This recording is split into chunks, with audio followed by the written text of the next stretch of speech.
হযরত ইমরানের স্ত্রী ছিলেন নিঃসন্তান। একদিন তিনি দেখেন একটি পাখি তার সন্তানদের আদর করছে।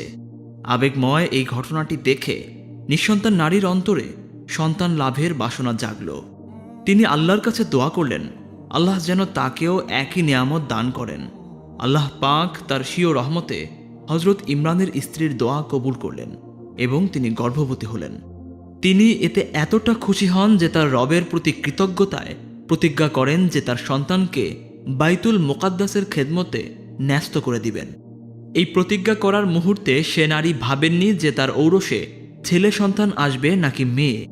বাইতুল মুকাদ্দাসের খেদমতে তো মেয়ে সন্তানকে নিয়োজিত করা সম্ভব নয়। তারপর যথাসময়ে তার প্রসবের সময় হলো। তিনি যা ভাবেননি তাই হলো, তিনি একটি মেয়ে সন্তান জন্মদান করলেন।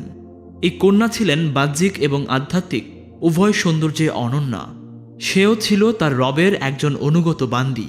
তারপর আল্লাহ তাআলা এই মেয়েকেই সন্তুষ্ট চিত্তে কবুল করে নেন। তার জন্মের কিছু সময় পর তার ঘরে প্রবেশ করলেই দেখা যেত নানান মৌসুমের বাহারি ফল ফলাদি। এই ফলগুলো ছিল আল্লাহর পক্ষ থেকে তার জন্য পাঠানো রিজিক। তিনি যখনই ইচ্ছা করতেন অলৌকিক উপায়ে এগুলো তার ঘরে এসে হাজির হতো। হযরত ইমরানের এই কন্যা আজ পর্যন্ত সারা বিশ্বে আলোচিত। তার ঔরসেই জন্ম নেয় পৃথিবীর সবচেয়ে বিখ্যাত মানুষদের একজন। তিনি ম্যারি বা মারিয়াম সালামুন আলাইহা। এই কুমারী মারিয়াম, যার কাছে ইচ্ছা করলেই আল্লাহর রিজিক এসে হাজির হতো। আল্লাহর ইচ্ছায় তিনি গর্ভধারণ করলে তাকে নিয়ে সমাজের নানা কথা উঠল। এত কথার মুখে পড়ে তিনি লোকালয় থেকে দূরে এক জায়গায় আশ্রয় নিলেন। সেখানে তার কাছে খাবার নেই, মাথা গোজার ঠাঁই নেই, অথচ তিনি সন্তান সম্ভবা। অতঃপর মারিয়ামের প্রসব বেদনা উঠল। জিব্রাইল আলাইহিসসালাম তাকে সান্ত্বনা দিলেন এবং বললেন পাশের খেজুর গাছের কাণ্ডে নাড়া দিতে, এতে গাছটি তার জন্য পাকা খেজুর দান করবে। এত কষ্টের মুহূর্তেও আল্লাহ কি চাইলেই তার জন্য পূর্বের মতো অলৌকিকভাবে রিজিকের ব্যবস্থা করতে পারতেন না? তিনি তো পারতেন তার রূহ জিব্রিলকে দিয়েও খাবার পাঠিয়ে দিতে, কিন্তু তিনি আদেশ করলেন অন্যতম শক্ত একটি গাছের কাণ্ড ধরে নাড়া দিতে, সেই সময়ে যখন মারিয়াম তার জীবনের অন্যতম দুর্বল অবস্থায় আছে। এখন পর্যন্ত শুনে কার মনে কি এসেছে জানি না। মনে হতে পারে আল্লাহ হয়তো বান্দার জন্য কষ্ট চান, সহজ চান না।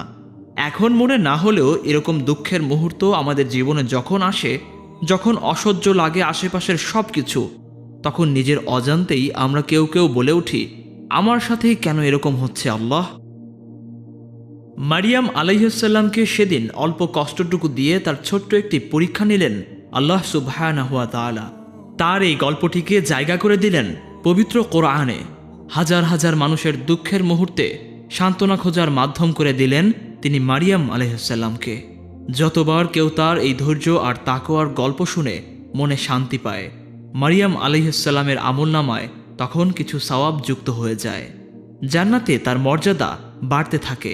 আল্লাহ তাআলা তাকে জান্নাতি নারীদের মাঝে সর্বশ্রেষ্ঠ করেছেন। তার নামে নাজিল করেছেন একটি পূর্ণাঙ্গ সূরা। সেদিন ইমরানের স্ত্রী যদি মেয়ে হওয়ার দুঃখে কাতর অকৃতজ্ঞ হতেন, তবু মারিয়াম সালামুন আলাইহার মর্যাদা এতটুকু কি কমত? আর মারিয়াম আলাইহিসসালাম যদি তার কষ্টে দুঃখে আল্লাহর অবাধ্যতা করতেন, তবু কি তার ঔরসে ঈসা নবীর জন্ম হতো না? আল্লাহর পরিকল্পনা অনুযায়ী সবই হতো, শুধু আল্লাহ তাদের সাময়িক পরীক্ষায় ফেললেন মাত্র। তাও শুধু এজন্যই যে তিনি যেন তাদের মর্যাদা বৃদ্ধি করে দিতে পারেন, সেই দুনিয়ায় যেই দুনিয়ার শুরু আছে কিন্তু শেষ নেই। আমাদের জীবনে সুখের মুহূর্তগুলোর কোনো মূল্য নেই যদি দুঃখগুলোই না থাকে। দুঃখ কষ্টের মুহূর্তগুলোতে হতাশ হয়ে আমরা শয়তানকেই সাহায্য করি, অথচ কোরআনকে আল্লাহ তাআলা বান্দার জন্য পথ প্রদর্শনকারী বানিয়েছেন, অন্তরের শিফা বানিয়েছেন। আমরা আল্লাহর থেকে মুখ ফিরিয়ে তারই অবাধ্যতা করে কিভাবে শান্তি কামনা করি? আমরা কি নিজেদের প্রশ্ন করি আমাদের আমলগুলো ঠিকঠাক করা হচ্ছে কিনা? আমাদের দৃষ্টি হেফাজত হচ্ছে কিনা? কানের হেফাজত হচ্ছে তো? অন্তরের গুনাহগুলো দূর করার জন্য কি করছি? আল গফুর আমাদের ক্ষমা করে দিন। আর সবুর আমাদেরকে ধৈর্য ধরার তৌফিক দান করুন। আমিন।